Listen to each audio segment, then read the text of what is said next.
¿Estamos bien? Sí. Bueno, buenas tardes. Estamos al completo, tal como nos deja el virus. Y tenemos la fortuna de tener hoy una conferenciante de instrucción, que ya tiene que haber estado aquí en noviembre, pero esto de la pandemia es como es y tuvimos que aplazar. Mejor, porque así tenemos la ocasión de disfrutar ahora, lo cual está muy bien, ¿verdad, Paula? Bueno, con esto cerramos el ciclo sobre ciudades barrocas, que ha despertado mucho interés, como era previsible, y en el caso de Coruña, pues más, por aquello de que estamos donde estamos, y siempre resulta muy apetecible descubrir de dónde venimos. Además, una etapa, la barroca en Coruña, especialmente significativa, con edificios de indudable interés. Por recordar alguno, la iglesia de los jesuitas, por aquello de Andrade y por aquello del año de Andrade. Paula es doctora por la Universidad de Santiago, ha publicado un montón de artículos y ha estado en muchas universidades extranjeras impartiendo cursos. Bueno, hoy nos va a hablar de Coruña, ciudad barroca. Muchas gracias. Voy a hablar desde la TRI, pero antes de nada quería dar las gracias al profesor Miguel Taín Guzmán, que organizó este ciclo, que hoy no está aquí, pero fue quien me invitó a dar esta conferencia, y por supuesto a Celestino y a la Real Academia Galega por brindarme la oportunidad de hablar hoy aquí, además una institución con la que vengo colaborando desde los últimos años, ¿no? Y lo cual para mí es un verdadero honor y un placer, y que espero que esta colaboración continúe y se extienda en el tiempo. Tradicionalmente cuesta pensar en La Coruña, cuya imagen histórica se asocia sobre todo a la arquitectura burguesa de los siglos XIX y XX, como una ciudad del barroco. Sin embargo, entre la arquitectura modernista y racionalista, las casas con galería o los muchos ejemplos de viviendas vinculadas al desarrollismo del siglo XX que han ido poblando, sobre todo la pescadería, todavía conservamos muestras significativas de los edificios de los siglos XVII y XVIII. El arte y los principios estéticos del barroco se asentaron tardíamente en Galicia, consolidándose en el último tercio del siglo XVII. Sin embargo, su presencia en la región acabó siendo muy intensa, dejando una huella profunda en todo el territorio, desde las principales urbes al rural. La Iglesia, a través de obispos, cabildos y las órdenes religiosas, fue la principal promotora, y por ello, como se ha visto en este ciclo de conferencias, las huellas más palpables del barroco urbano lo encontramos en las ciudades episcopales, con Santiago a la cabeza. Entre la segunda mitad del siglo XVII y hasta bien avanzado el XVIII, las ciudades gallegas experimentaron una renovación que afectó principalmente a los edificios de poder espiritual y temporal: catedrales, monasterios, iglesias, ayuntamientos, cárceles, palacios urbanos, etc. Dadas estas circunstancias, no nos debe extrañar que las huellas barrocas que conservamos en Coruña se correspondan principalmente a edificios religiosos, aunque, como vamos a ver, no son las únicas. Durante los siglos XVI y XVII, Coruña experimentó una serie de acontecimientos que condicionaron su devenir histórico hasta prácticamente el siglo XIX. Uno de los principales deriva de la creación en tiempo de los Reyes Católicos de la figura del gobernador de Galicia, cabeza de la audiencia y capital general, y responsable de ejercer las funciones del gobierno del reino. Los monarcas habían planteado que esta institución, este personaje, fuera itinerante. Sin embargo, en el año 1578, y tras varias tentativas, la ciudad de La Coruña consiguió convertirse en sede definitiva de la Real Audiencia. Su instalación atrajo nueva población a la ciudad, estimándose que para los siglos XVII y XVIII la institución mantenía unas 250 familias. Por un lado, supuso la llegada de familias de la nobleza foránea, ya que los alcaldes mayores no podían ser del reino. Familias que con el tiempo se acabarían instalando en la ciudad. Pero además había toda una serie de escribanos, procuradores, relatores, abogados que sí pertenecían a la jerarquía gallega y que se asentarían en la ciudad alta, es decir, la ciudad vieja. Además, las órdenes religiosas y los nobles, que poseían buena parte del territorio gallego, solían mantener procuradurías en la ciudad para atender los numerosos pleitos que solían tener. En definitiva, el asentamiento de la Real Audiencia dio a la ciudad un carácter administrativo que nunca antes había tenido, que se consolidó configurando el carácter social de la urbe y que, con los cambios propios del paso del tiempo, ha llegado hasta la actualidad. En el siglo XVIII, la llegada al trono de los Borbones reforzó el carácter administrativo y comercial de la ciudad. La creación de las intendencias responsables de la gestión de la hacienda real y la apuesta borbónica por hacer de Coruña el principal puerto comercial de Galicia, haciendo tándem con el puerto militar de Ferrol y constituyendo como el Golfo Ártabro como núcleo marítimo del reino, marcaron en buena medida el desarrollo de la ciudad a partir de esta centuria. Si por un lado los austrias beneficiaron administrativamente a la ciudad, por otro la condenaron a padecer su política exterior, especialmente en el siglo XVI, durante la primera mitad del siglo, debido a la guerra con Francia, y ya en tiempos de Felipe II por la guerra contra Inglaterra, que conllevó en el año 1589 el asedio de las tropas de Drake, que destruirían la pescadería y dejarían maltrechas las defensas de la ciudad alta. La reconstrucción del arrasado barrio de la pescadería y de las mencionadas defensas pudieron haber sido aprovechadas para dotar a la ciudad de una fortificación moderna y de una buena planificación urbana de la pescadería. Sin embargo, se optó por una reconstrucción rápida que permitiera una pronta recuperación de la vida cotidiana de la ciudad. Así lo vemos en el plano de Teixeira, de 1634, o mucho más detallado en el de Santans y Tapia, donde podemos reconocer claramente la ciudad alta, con sus murallas, fortificada, encerrada, el campo de mercado que la separaba de la pescadería, los barrios de las Atochas y Santo Tomás, el arrabal de Santa Lucía, San Roque, Bisma, la zona de Santa Margarita, etc. Es decir, la ciudad no sería muy distinta a esa extensión urbana que se había dibujado en este plano inglés, datado en torno al año 1588. Se cree que podría ser un plano del Golfo Ártabro. Aquí tenemos la ciudad de Coruña, previo al asedio de Drake.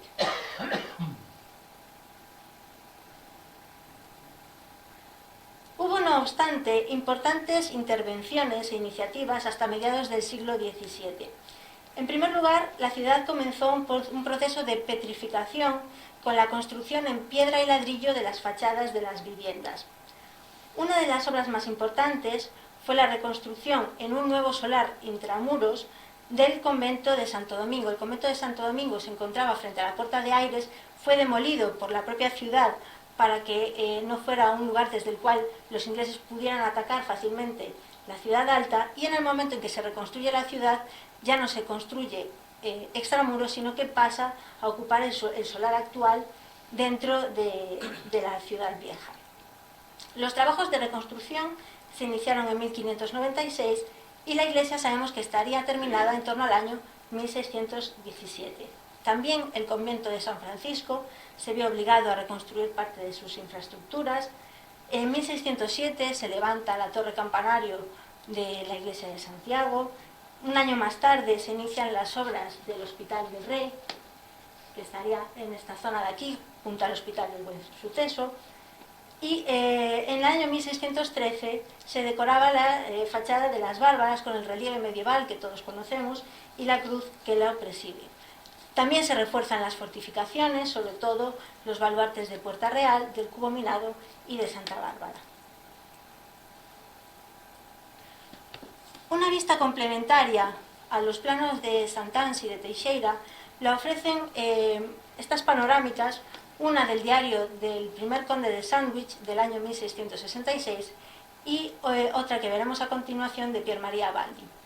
Si traigo estos dibujos es porque va a ser sobre la ciudad que vemos aquí reflejada, que se va a construir y van a aparecer las obras de la ciudad del barroco.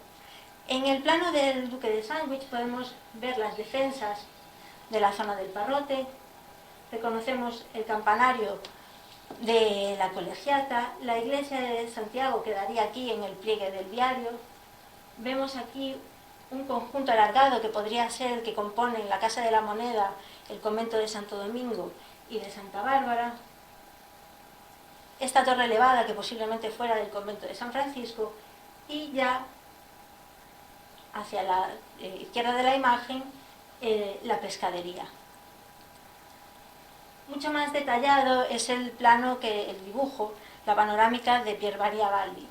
Aquí la verdad es que por cuestiones del tamaño no se ve muy bien, pero bueno, vemos la extensión de la pescadería con el frente de tierra, la zona de los cantones.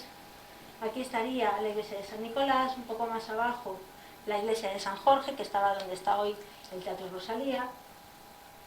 El espacio libre entre la pescadería y la zona alta con el campo del mercado, y la Colegiata, la iglesia de Santiago, posiblemente Santo Domingo, San Francisco, los hospitales, el castillo de San Antón. Como decía, sobre esta ciudad es donde van a aparecer las primeras intervenciones del barroco.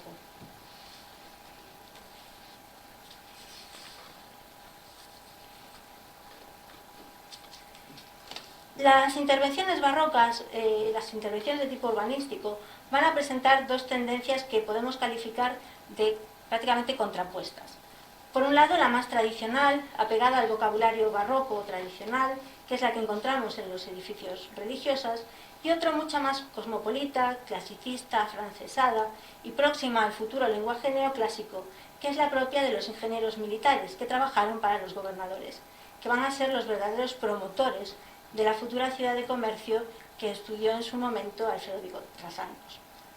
A lo largo de este periodo tuvieron lugar intervenciones prácticas, intervenciones menores, como la construcción del andén de Santa Lucía, el claustro de las Clarisas de Santa Bárbara, a partir de unas trazas de Domingo de Monteagudo, el cuarto de celdas conocido como el pabellón inglés, o el archivo de la iglesia de Santiago. Sin embargo, nos vamos a centrar en obras que tuvieron una mayor entidad, seleccionando también por cuestiones de tiempo. Ya desde el siglo XVII, los gobernadores de Galicia van a actuar como verdaderos impulsores de las mejoras urbanísticas y de las infraestructuras de la ciudad de A Coruña. Una de las primeras y más significativas fue la restauración de la Torre de Hércules, impulsada por el duque de Uceda en el año 1682, que con la construcción de una escalera interior de madera y un balcón para el vigía, recuperaba la función de vigilancia del puerto. Acabada esta intervención en el año 1684, los cónsules de Flandes, Holanda e Inglaterra propusieron al gobernador la construcción de dos torrecillas con faroles en la cima del edificio, manteniéndolos durante 10 años a cambio de percibir un nuevo impuesto que debían pagar los navíos que atracaban en cualquier puerto de Galicia. El gobernador aceptó y con la construcción de estas torres se recuperaba para el Castillo Viejo, que era el nombre que le daban a la torre, la función original de faro.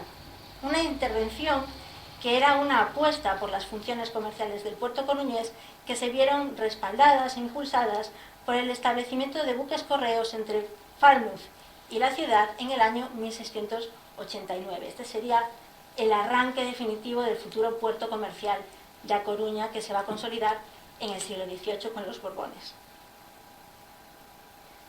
En todo caso, hay que esperar a la llegada de los Borbones para encontrarnos con gobernadores realmente interesados en dotar a la ciudad de la imagen que correspondía como sede de las principales instituciones del reino, posición que se reforzó tras el cambio dinástico y como enclave administrativo y militar. Con los Borbones se impulsó la renovación de infraestructuras y vías de comunicación, y se implementaron intervenciones orientadas a una planificación urbanística mucho más racional. Una de las primeras medidas que tomaron, ya en el siglo XVIII, fue la construcción de cuarteles para alojamiento de las tropas, que entonces andaban repartidas entre casas particulares, el castillo de San Antón, el hospital de San Andrés y la antigua Casa de la Moneda, que fue rehabilitada para cuartel en 1740. La primera construcción fue la del cuartel de San Francisco, en la temprana fecha de 1703, aunque esta obra va a tardar en llevarse a cabo y se va a finalizar unas décadas más tarde. Otro de los problemas que abordaron desde la Intendencia fue el abastecimiento de agua de la ciudad, para lo cual se diseñó el acueducto de San Pedro de Visma. En el siglo XVIII el Ayuntamiento detectó la necesidad de mejorar el abastecimiento de la urbe. Por entonces la pescadería contaba únicamente con dos fuentes, la de San Andrés y la del Mercado, que estaba situada frente a Puerta Real y que recibía el agua de los acueductos de los manantiales de Nelle y Bioño. Por este motivo, el 11 de julio de 1722, acordaron proponer al Intendente General del Reino, desde el Ayuntamiento, como decía, la construcción de un nuevo viaje de agua. La propuesta suponía que había que ir a reconocer los nacimientos de agua cercanos, seleccionar aquel que pudiera garantizar un abastecimiento perpetuo de agua y diseñar el proyecto. 10 días más tarde obtenían respuesta del intendente Rodrigo Caballero Yáñez, que había inspeccionado los manantiales junto con el ingeniero jefe, Francisco Montaigú, verificando que las fuentes, además, solamente eran capaces de abastecer al 30% de la población, cubrir el 30% de la demanda de agua que tenía la ciudad. Ante esta deficiencia, el intendente informaba que debía buscarse, y cito, un copioso caudal de agua de buena calidad, con bastante peso, para traerse a esta ciudad, aunque fuese de una legua de distancia, ya que era preciso poner fuentes en todas las plazas y parajes públicos de la ciudad y de la pescadería, cuya población es más numerosa. Propone construir una gran cisterna y desde ella distribuir el agua a las distintas fuentes públicas, incluyendo una en el puerto para abastecer a los buques.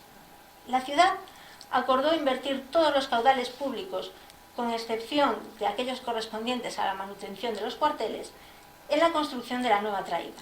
Tras consultar Montaigú con distintos ingenieros, da las trazas del proyecto, se elige el manantial de San Pedro de Visma para traer el agua y la obra del acueducto sale a subasta el 31 de octubre de 1722, recayendo el remate en Fernando de Casas y Novoa y el maestro de obras de San Martín Pinario, Fray Francisco Velasco, un monje benedictino.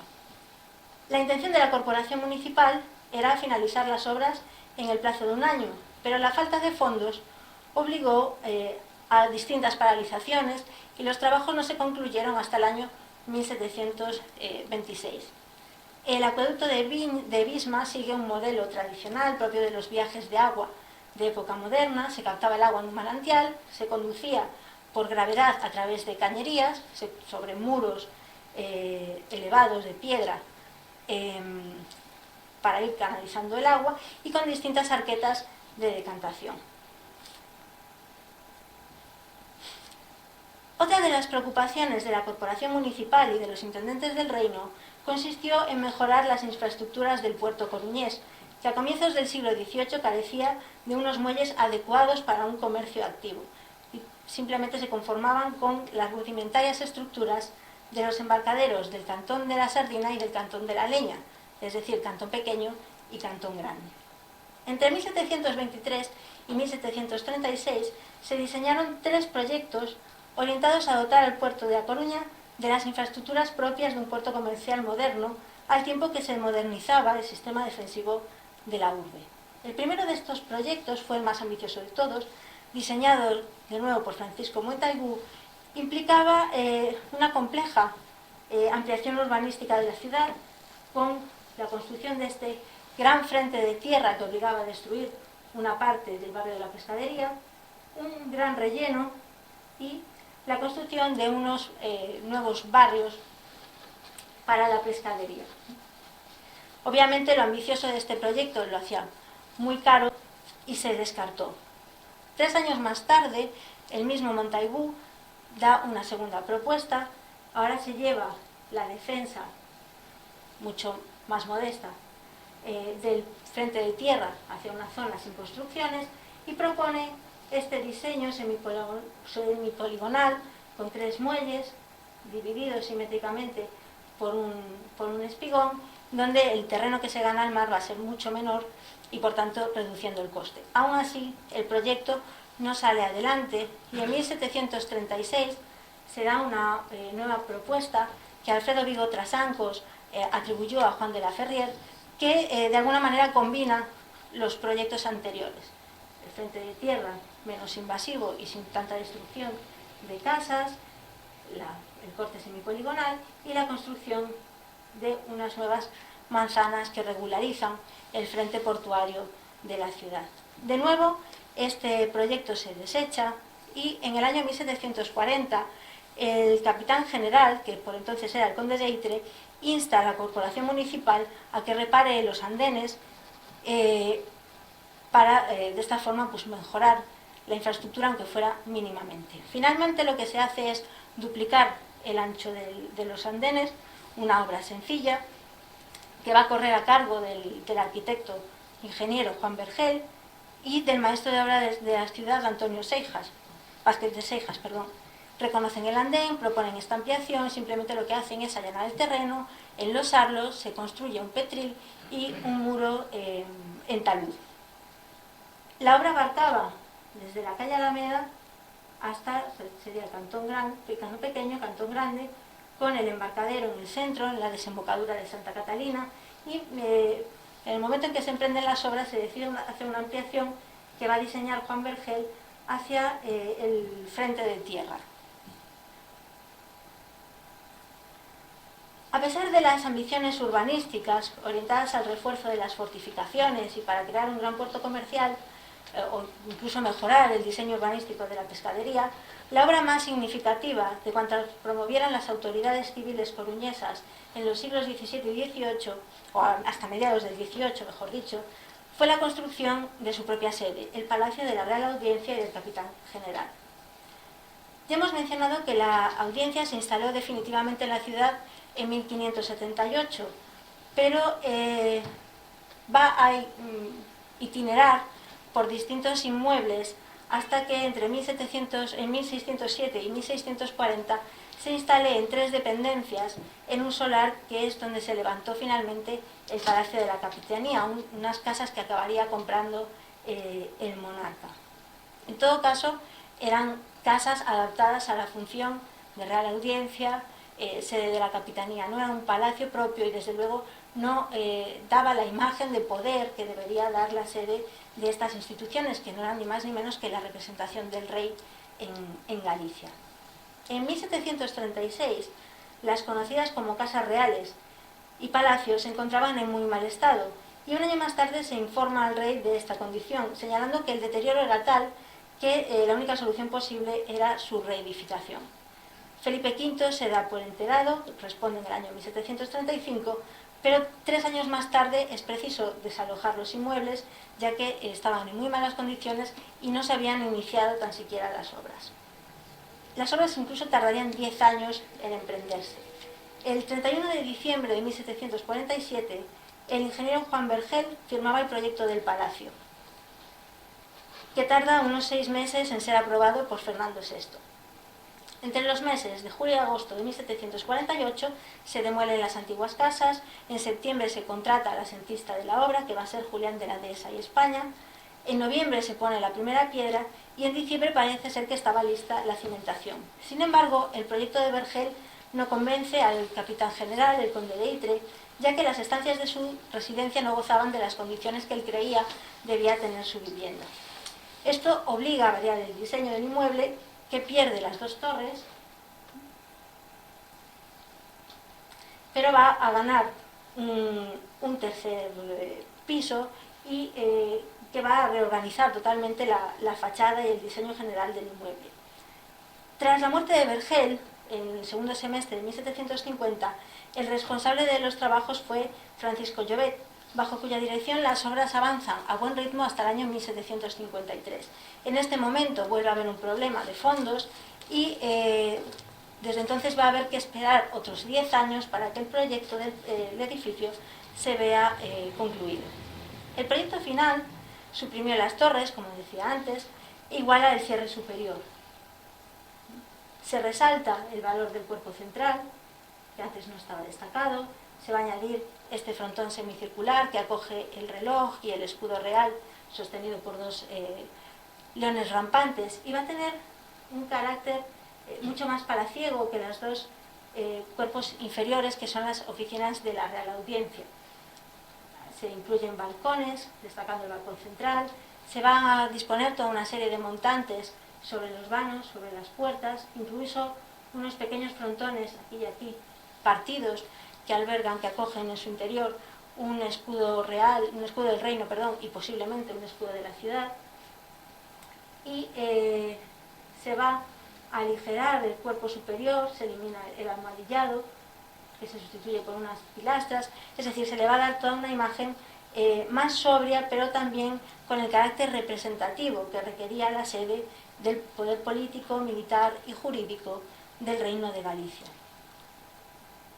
Como era de esperar en una obra diseñada por ingenieros militares, el edificio se aleja estéticamente del barroco autóctono, destacando su carácter afrancesado, que, como resaltó Vigo Trasancos, permite ponerlo en relación con proyectos castrenses y hospitalarios construidos en Francia en el siglo XVII, sobre todo durante el reinado de Luis XIV, mencionando incluso el Hospital de los Inválidos de París. En todo caso, es un estilo barroco, pero no es nuestro barroco, ¿no? Con una sobriedad que puede contrastar con los ejemplos que vamos a ver a continuación en la arquitectura eclesiástica, pero que no deja de ser una muestra de arquitectura barroca. Además del Palacio de Capitanía, se construyó la Cárcel Real ya entre 1758 y 1760, que va a ser un edificio funcional, sobrio, y que se va a levantar en un solar contiguo al palacio y unido a él a través del arco que vemos aquí. Junto al patrocinio de obras por parte de las administraciones, la ciudad de Coruña también conoció iniciativas de arquitectura civil privada. El ejemplo más significativo lo constituye el Palacio de Antonio Zuazo de Mondragón, que era capitán de milicias, fue un hombre de negocios y también un especulador urbanístico, que se hizo con un gran solar en la esquina entre la calle de San Andrés y Torreiro. Se trataba de un palacio de 2 plantas y con un jardín posterior de unos 800 metros cuadrados, que muestra una clara filiación con la arquitectura civil compostelana, con los palacios barrocos de Santiago. Destaca por su carácter horizontal, el carácter horizontal de las fachadas, y el cuerpo central con la puerta principal y ese balcón destacando sobre el resto del edificio. Presenta un carácter más abierto que los palacios barrocos de Santiago, es decir, los vanos son mucho mayores, con estas puertas balcones, pero en todo caso sigue los modelos de los palacios de Santiago. De hecho, algunos autores lo han atribuido a Fernando de Casas, pero se desconoce quién daría el proyecto, que se data de en torno al año 1715. Tampoco sabemos cómo era su distribución interior, pero hay algunas descripciones y entendemos que atravesando la puerta principal se llegaría a un amplio zaguán, posiblemente con una arquitectura, con una escalera noble, y después contaba con las tradicionales piezas, la parte baja para almacenaje y vivienda de los criados, y la planta superior con salones, gabinetes, comedor, dormitorios, etcétera, un oratorio incluso, que eran lo propio de este tipo de arquitecturas. De ejemplos de arquitectura civil conservamos la Casa Martelo, que es sede del Conservatorio de Danza de la Diputación, aunque es un ejemplo mucho más sobrio y más modesto que el Palacio de Zuazo Mondragón, y hemos perdido edificios como la casa número 1 de la calle del Ángel, que es otra muestra del influjo que tuvo la arquitectura civil de Santiago sobre la arquitectura civil coruñesa. Como ya he señalado, las principales huellas del barroco de la ciudad herculina se las debemos a las obras financiadas por las instituciones eclesiásticas, a pesar incluso de la escasa presencia clerical que había en la urbe si comparamos con otras ciudades gallegas. De hecho, Las primeras obras que podemos calificar como barrocos ya se encontraban en la ciudad en el momento en que que se realizaron las panorámicas que vimos antes, y me refiero al amueblamiento de la antigua y desaparecida iglesia del convento de Santo Domingo, que correspondió a Bernardo Carrera y que contaba con imágenes de Mateo de Prado, como es el caso del altar de la capilla mayor o la sillería del coro. No obstante, la primera obra en la que me voy a detener es la capilla del Rosario, que se levantó en el brazo sur de la iglesia, del transepto de la iglesia de Santo Domingo. Se construyó para honrar a la patrona de la ciudad. Los trámites para su construcción se inician en el año 1674 y fue levantada, como reza la inscripción, en el año 1676 por la Cofradía del Rosario, aunque una inscripción desaparecida decía esta capilla es propia de la muy noble y muy leal ciudad de La Coruña. Se trata de una capilla de arquitectura elegante, muy clasicista, con una planta cuadrangular, con cubierta con una cúpula gallonada y que se amplía hacia el este con el ábside que acoge el presbiterio. La cúpula sobrepechina descansa sobre estas pilastras con acanaduras y Fernández Gasalla la atribuyó en su momento al arquitecto que estaba trabajando en Santiago, aunque era de origen salmantino, José Peña de Toro, aunque no hay constancia de que estuviera en la ciudad, con lo cual si las trazas eran suyas, habría sido dirigida o levantada por un segundo maestro. En todo caso, el carácter 100% barroco de la capilla lo aporta el retablo que fue diseñado por Domingo de Andrade. Se ejecutó entre el año 1685 y 1688 y el entallador elegido fue Alonso González. Se trata de un retablo con un único cuerpo y con un ático semicircular adaptado perfectamente al perfil de la bóveda del presbiterio. Destaca por sus columnas gigantes salomónicas, por la calle central, por el sagrario, el camarín hornacina para la Virgen del Rosario y en el ático la escena de la Visitación. Aquí tenemos un detalle del camarín de la Virgen y la escena de la Visitación que culmina el ático. La decoración de zarcillos y racimos de uva, las sartas de frutas sostenidas por cintas, la presencia de querubines o incluso estas tarjas que son con esas hojas carnosas, son 100% características del estilo de Domingo de Andrade en su obra en madera. Y se cree, o que se puede inspirar, en el retablo mayor de la iglesia de San Agustín de Santiago. Complementando la decoración, se disponen dos imágenes de las virtudes cardinales, aquí la fortaleza y en este lado la templanza. El siguiente ejemplo de arquitectura barroca de la ciudad, avanzando cronológicamente, lo encontramos en la actual parroquia de San Jorge, que se ubica en el templo del desaparecido convento de la Compañía de Jesús y que fue diseñada por Domingo de Andrade y con una intervención posterior de Fernando de Casas y Novoa. Los jesuitas se instalan en la ciudad a raíz de una misión popular que llevan a cabo en 1673. Primero van a estar provisionalmente en el Hospital de San Andrés, que por entonces estaba en estado de semiabandono, y en el cual van a habitar hasta que consiguen encontrar un solar para levantar su convento, una tarea que les llevó nada menos que 28 años. En 1682 la comunidad empieza a adquirir solares en el campo del Mercado, que era un punto estratégico entre la pescadería y la ciudad alta. Las trazas del convento se le solicitan a Domingo de Andrade en 1690, pero las obras se van a dilatar hasta el año 1693, ya que la ubicación provoca recelos en el capitán general, el conde de Puño en Rostro. Deben esperar a que llegue un nuevo capitán, en este caso adepto a la Compañía de Jesús, el conde de Palma, para conseguir el permiso real y así poder dar inicio a las obras. No obstante, todavía tardan 2 años más, hay que esperar hasta 1695 para que se abran los cimientos y van a avanzar con lentitud debido a la falta de fondos. La comunidad no se instala en su nueva casa hasta el año 1701 Y aún así sabemos por un informe de 1727 del ingeniero Francisco Montaigú que, y cito, no se dio el lleno a la planta del colegio, ni se construyó por la penuria presente la iglesia. Es decir, la iglesia estaba diseñada, estaba trazado su contorno, se sabía dónde se iba a levantar y posiblemente la planta que iba a tener, pero todavía no se había dado inicio a su construcción. De hecho, para que se levantara la iglesia habría que esperar todavía 10 años más, ya que se construye entre 1737 y 1766, y en este momento se llama Fernando de Casas y Novoa, discípulo de Domingo de Andrade y maestro de obras de la catedral, para que se haga cargo de las obras del templo.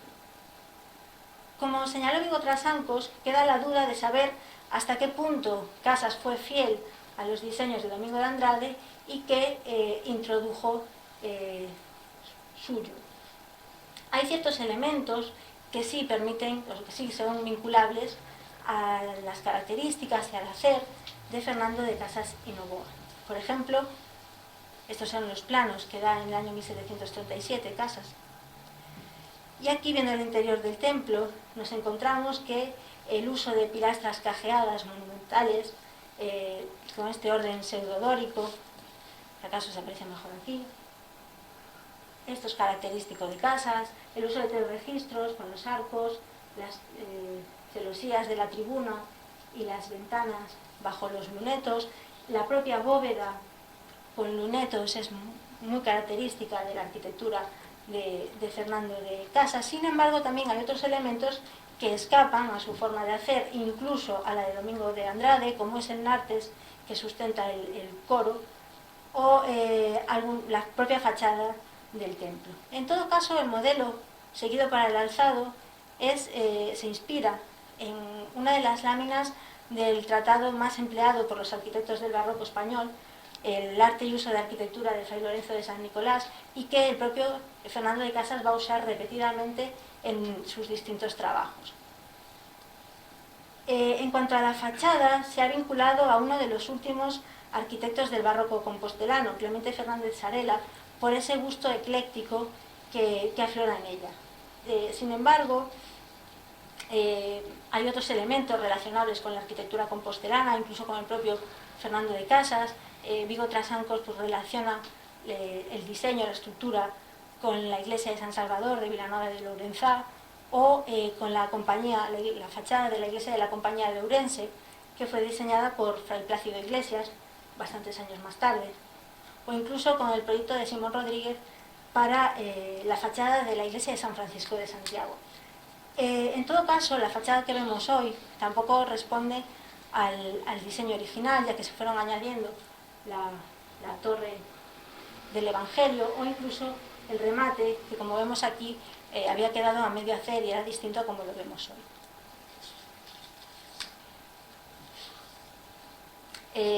La torre y el remate se construyen a partir del año 1837, que es el momento en el que la parroquia de San Jorge pasa a instalarse en la iglesia de los jesuitas. Los jesuitas habían sido expulsados de los reinos españoles en el año 1767, desde entonces había quedado vacía, y en el año 1837 se convierte en parroquia. Va a ser ya siendo parroquia cuando se remodele el frente para darle ese carácter simétrico que conocemos hoy.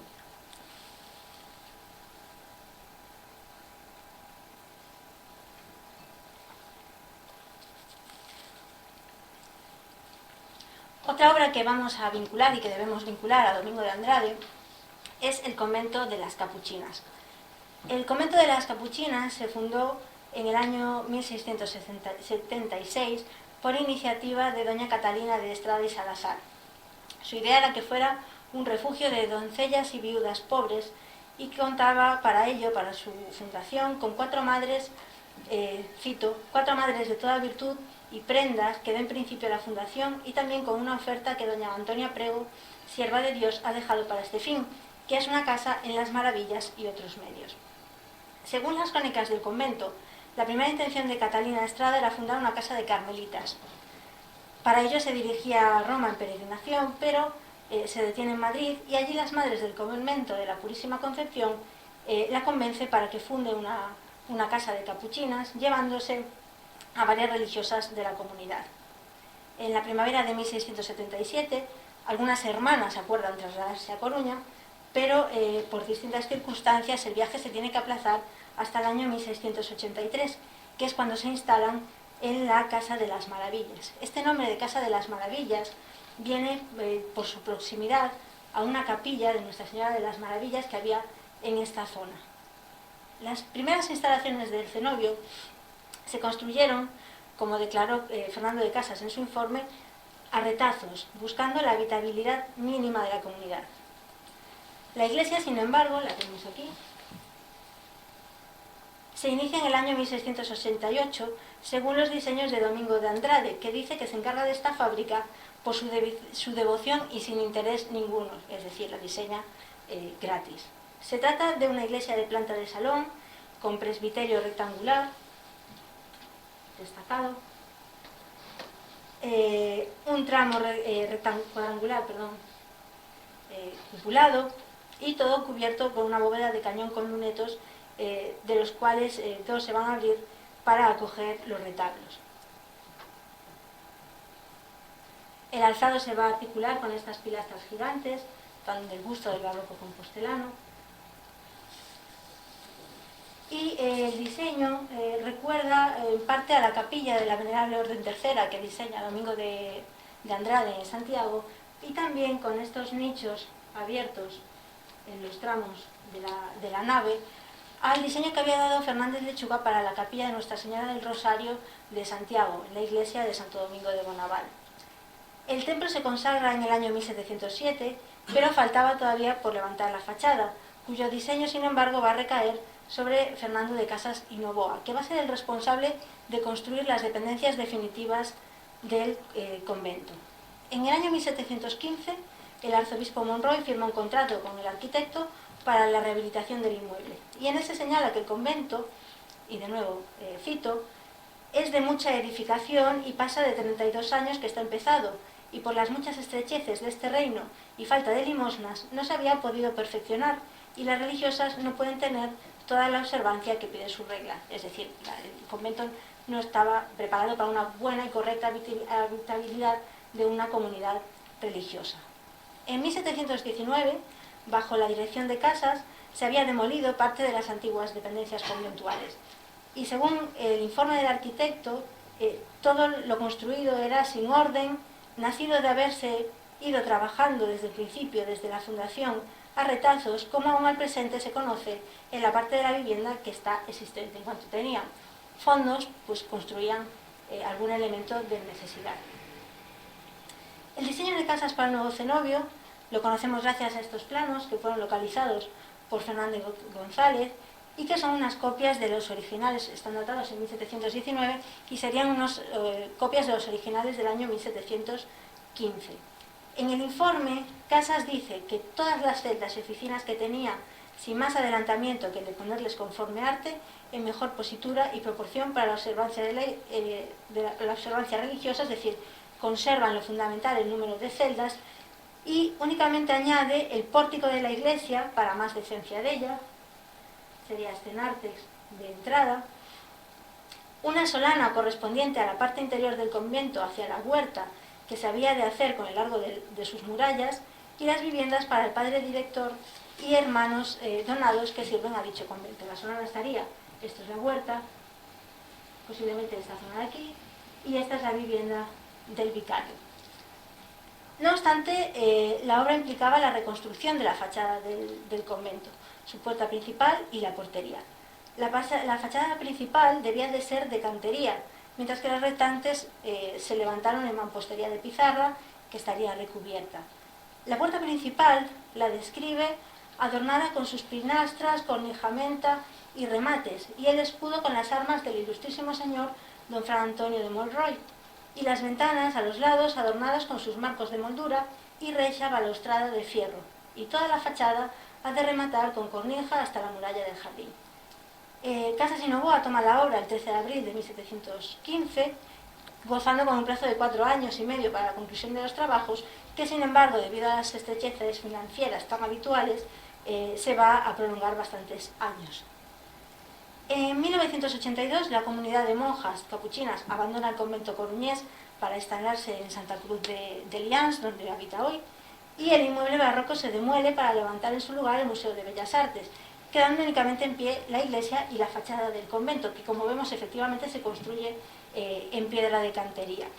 La fachada además responde a la descripción que da el informe de casas, el proyecto de casas, ¿no? Con sus pilastras, las centrales prolongándose hacia esa peineta barroca, y la única diferencia respecto a lo mencionado sería el escudo. No se ponen las armas de Monroy, que por entonces ya había fallecido, y se opta por colocar el escudo de la Orden Franciscana. El modelo seguido por Casas es de nuevo Fray Lorenzo de San Nicolás. La iglesia se completa con la construcción de su amueblamiento, de sus retablos, que son muy interesantes, ya que son dos piezas anómalas. El retablo lateral, el de la Transfiguración, ya no se encuentra en la iglesia, sino que fue llevado por la comunidad al convento de Lians, de Oleiros, pero sí tenemos el retablo mayor. El retablo mayor se desconoce su autoría y su fecha, pero posiblemente se trate de una de las piezas de transición entre los retablos barrocos, mucho más movidos en su arquitectura, y los retablos ya neoclásicos. Se debió de construir en torno al año década de 1730 o 1740, y se han propuesto para su diseño autores tan dispares como Fernando de Casas, Manuel de Leis, Fray Manuel de los Mártires, o incluso por unos dibujos que conservamos, podrían haber sido diseñados por un maestro de obras franciscanos que era Fray Ignacio Fontecova. Otro templo, en este caso levantado en la década de 1740, otra de nuestras muestras del barroco gallego, es la iglesia parroquial de San Nicolás. A pesar de que se ha perdido el libro de fábrica de la iglesia entre 1704 y 1749, el estilo arquitectónico ha llevado a atribuirla a Simón Rodríguez. La profesora Folgar de la Calle, que es especialista en este arquitecto, identificó en la arquitectura de la iglesia de San Nicolás las características propias de las obras tardías de Rodríguez, atribuyéndole las trazas. Se trata de un templo de una única nave, con 3 tramos a los que se abren las capillas laterales, presenta un crucero muy destacado en planta, un tramo intermedio y finalmente el presbiterio. El hacer de Rodríguez lo localizamos clarísimamente en la decoración de placas recortadas, tanto dentadas como semicirculares, y presenta la particularidad de que la ornamentación va aumentando conforme nos vamos acercando a la cabecera del templo, al altar mayor. Así en el crucero empezamos a encontrar todo ese lenguaje ornamental de Simón Rodríguez, con volutas en C, algunas de ellas entrelazadas, esas placas semicirculares, con los contrastes lumínicos de volúmenes generados por los volúmenes de la propia decoración, que llevan a relacionarlo con el diseño de Rodríguez para la capilla del Santo Cristo de Concho en Santiago. En el año 1744 se debía de estar trabajando en las bóvedas del templo, y para entonces Simón Rodríguez estaba ya bastante enfermo y estaba retirado y apenas se desplazaba de Santiago. En este momento la profesora Folgar cree que habría sido relevado por uno de los arquitectos de su órbita, Clemente Fernández Sarela. La decoración que encontramos en el intradós de los arcos es muy similar a la de las bóvedas del archivo de la Catedral de Santiago, que fue una obra dirigida por Lucas Ferro Cabeiro, que entonces era el maestro de obras de la catedral, pero donde colabora Clemente Fernández Sarela. Y es en esta colaboración donde Folgar de la Calle cree que habría sido Fernández Sarela el que habría venido a Coruña para continuar con las obras de la iglesia de Santiago, haciéndose cargo de la finalización de las techumbres. Por las noticias del libro de fábrica se sabe que en 1749 la nave y la capilla mayor estaban ya concluidas, y a partir de esta fecha la única alusión que hacen a las obras menciona la obra nueva que se hizo en dicha iglesia a cargo de don José Martínez Celis y don Alberto Ruibal, maestros arquitectos. según Folgar, se habrían encargado de levantar la cúpula del crucero, que sería el último elemento de la iglesia. En todo caso, estamos siempre encontrándonos con maestros compostelanos y con una afiliación compostelana para todas estas arquitecturas más tradicionales financiadas por las instituciones religiosas. De hecho, sabemos que Simón Rodríguez estaba en Coruña en la década de 1740, ya que en el año 1743 se le encomienda el diseño de la capilla de la Venerable Orden Tercera. La Orden Tercera de San Francisco decide reconstruir su capilla, que estaba entonces adosada a la iglesia franciscana. Se trata de un espacio muy sencillo, un cuerpo rectangular al que se accede a través de un zaguán que comunica con la vicaría y con una sala de reuniones, etcétera, para la cofradía. Es un templo que se construye en mampostería recubierta y donde solamente vamos a encontrar elementos de cantería en los vanos y en las embocaduras de los retablos laterales.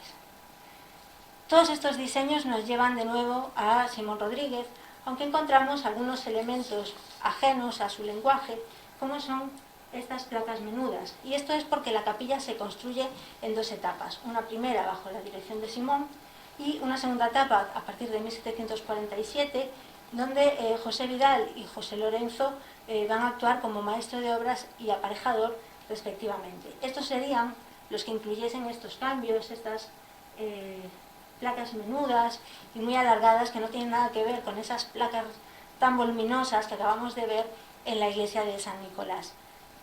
Los retablos que decoran la capilla, estos retablos laterales, también se han vinculado con el estilo de Simón Rodríguez. Sin embargo, la poca activación de la arquitectura, es decir, esos pocos entrantes y salientes que presenta el retablo, ha llevado al profesor Folgar a considerar que o bien no responden a un diseño de Simón o habrían sido realizados por unos arquitectos que no estaban familiarizados con su lenguaje arquitectónico.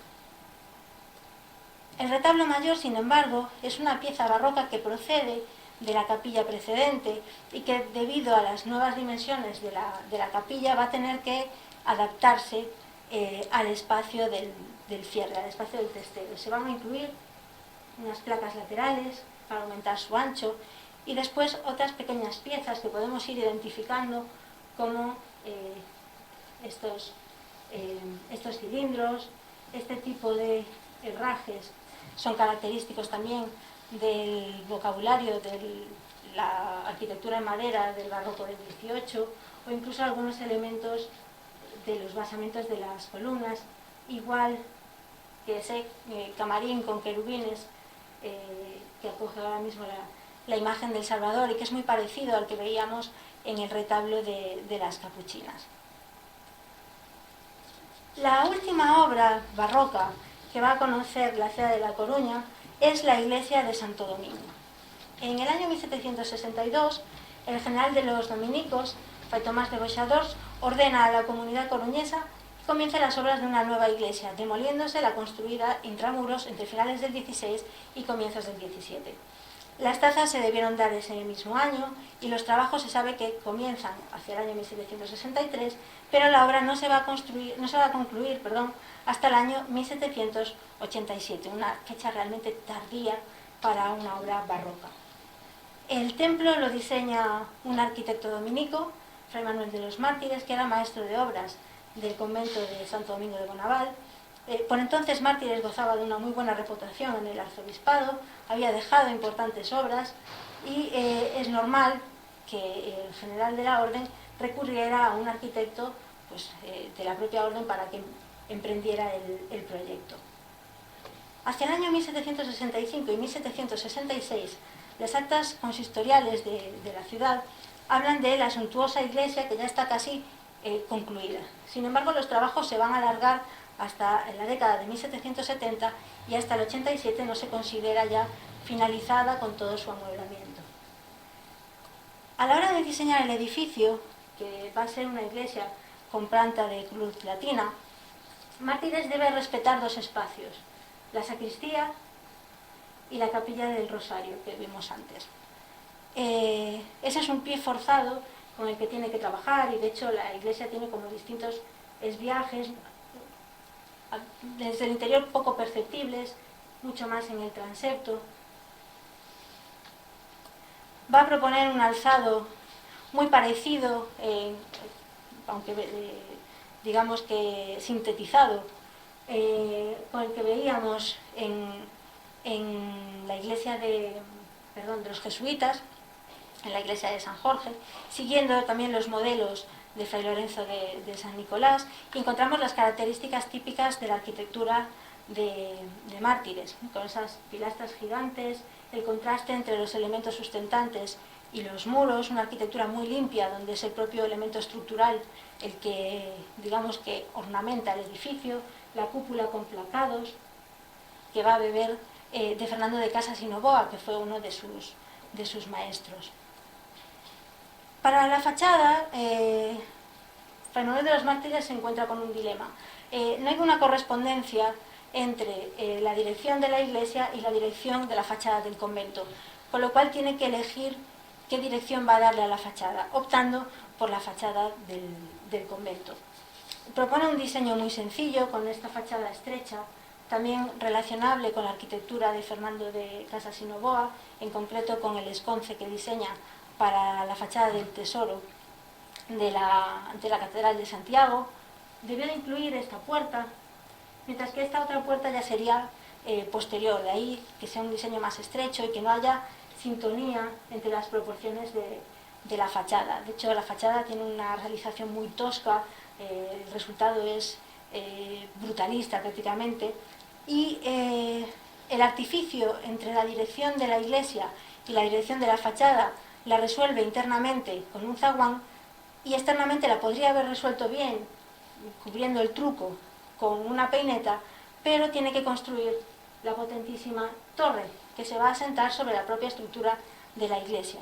Y claro, la torre refleja la orientación del templo, no la orientación de la fachada, y por eso nos encontramos con esta extrañísima torre torcida que no viene sino a sumar pues, lo deslavazado de la fachada de la iglesia de Santo Domingo.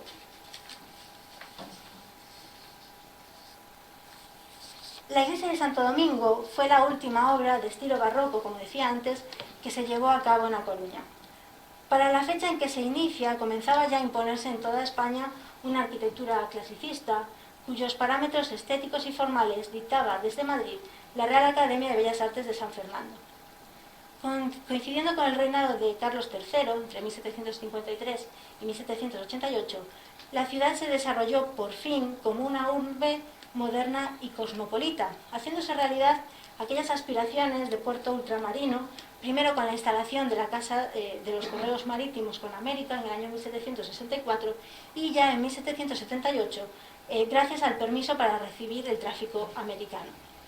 Quedaba atrás, por tanto, la ciudad del barroco, un periodo que artísticamente igual no brilló como en otras ciudades gallegas y que quedó eclipsado por esa ciudad de las luces, pero que sentó las bases del futuro coruñés y de cuya importancia conservamos, como acabamos de ver, unas nada despreciables huellas.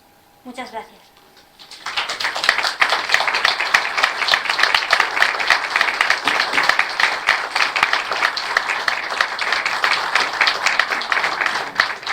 Muy bien. Muchas gracias, Paula, por esta Un placer. estupenda conferencia tan documentada y también propuesta a través de las imágenes. ¿Alguien tiene alguna pregunta? Bueno, yo solo quería agradecerle a la conferenciante pues el relato de esta conferencia, ¿no? Que una doctora de la Universidad de Santiago venga a hablar de Coruña, pues eso siempre nos alegra, ¿no? No sé si a lo mejor esa querencia tiene que ver con el apellido Pita, por estar relacionada con nuestra heroína de aquí, lo cual Eso. Me da que no, pero queda En bien. todo caso, vale para la imaginación. Y una de las cosas que me ha alegrado muchísimo es el escuchar lo que se dilataban las obras, ¿no? Lo cual en este concello, pues bueno, no pasaremos a la historia por la dilatación, por dilatar tanto las obras como ocurría antes. En Esperemos todo que no. caso, eso, nuestra gratitud por escucharle. Y luego, si hubiera que elegir un edificio, ¿cuál es para usted no sé, el más significativo, con el que se quedaría, o con aquel que representa pues la mayor fuerza del barroco en esta ciudad? Igual el más característico posiblemente sea la iglesia de San Nicolás, pero por esa presencia de las placas que son tan evidentes de Simón Rodríguez, ¿no? Y si no, por supuesto, la iglesia de San Jorge. Sin embargo, a mí me gusta mucho la iglesia de las Capuchinas. No sé por qué, no es la más espectacular, pero el conjunto de la fachada, lo que ha quedado de la fachada del convento, refleja muy bien lo que era un convento femenino, además humilde, como eran las capuchinas, ¿no? De la Orden de San Francisco, siempre a base de limosnas, y sin embargo pues tiene esos retablos maravillosos, que es una pena que se llevara el retablo de la Transfiguración, porque además es muy interesante la ubicación que tiene ese retablo, que no lo mencioné. Ese retablo está pensado para ser visto por las monjas, porque las monjas tenían el coro aquí. Ellas no entraban a la iglesia, entonces por la disposición del retablo, que era aquí, no lo veían apenas. Y el retablo ante el que ellas misaban era el de la Transfiguración. O sea que no era una pieza secundaria, aunque fuera una pieza lateral, para ellas era muy importante, casi más que el retablo principal, ¿no? Y este juego de usos y de costumbres me parece muy interesante, y todavía pues tenemos ese recuerdo en la iglesia de las Capuchinas. Gracias. ¿Alguna más? Solo una pregunta, Paula. ¿El otro retablo entonces está en Santa Eulalia de Lians? Sí. No en Santa Eulalia de Lians, no. No. Está en el convento que tienen en Lians, en Oleiros. Las monjas se trasladaron a un edificio moderno y tienen una iglesia moderna, pero en un lado está este retablo que se lo llevaron un poco, pues como supongo, de recordatorio, de forma sentimental, pero es que es delante del cual rezaban ellas, o sea que tiene todo el sentido que se lo llevaran. Si querían un retablo era este y no el del altar mayor, que sería ya para los fieles, para la gente de fuera. Muy bien. Estamos programando un ciclo también sobre arquitectura histórica para el año que viene y supongo que contaremos contigo también. Pues muchas gracias. Un placer. placer. Gracias. Gracias.